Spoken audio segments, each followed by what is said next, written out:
আপোনাৰ কাৰণে অসমৰ মুখ্যমন্ত্ৰী বনাই দিলেহেঁতেন আপুনি প্ৰথমতে কৰিবলগীয়া তিনিটা কাম কি হ'লহেঁতেন?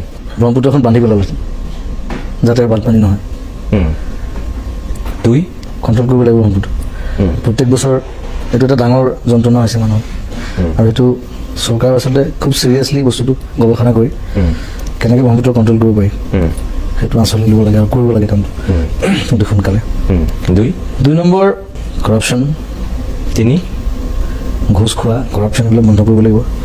আৰু আমাৰ নতুন জেনেৰেশ্যনটোক কেনেকৈ মানে সামাজিকভাৱে আৰু এৱেৰ কৰিব পাৰি তাৰ কাৰণে কিছুমান স্পেচিয়েল ট্ৰেইনিং ৰাখিলেহেঁতেন, ট্ৰেইন কৰিলেহেঁতেন বাহিৰৰ পৰা মানুহ আনি বিভিন্ন বিশেষজ্ঞ বিভিন্ন ডিপাৰ্টমেণ্টৰ বিভিন্ন জনৰ বিভিন্ন মানুহক আনি তেওঁলোকৰ লগত ইণ্টাৰেক্ট কৰাই কেনেকৈ সামাজিকভাৱে মানসিকভাৱে আৰু যিটো ডিপাৰ্টমেণ্টত তেওঁলোক স্কিল চব মানুহ বেলেগ বেলেগ ডিপাৰ্টমেণ্টত স্কিল থাকে তো সেইমতে তেওঁলোকক কেনেকৈ আৰু আগুৱাই লৈ যাব পাৰিব সেইটো চেষ্টা কৰিলেহেঁতেন।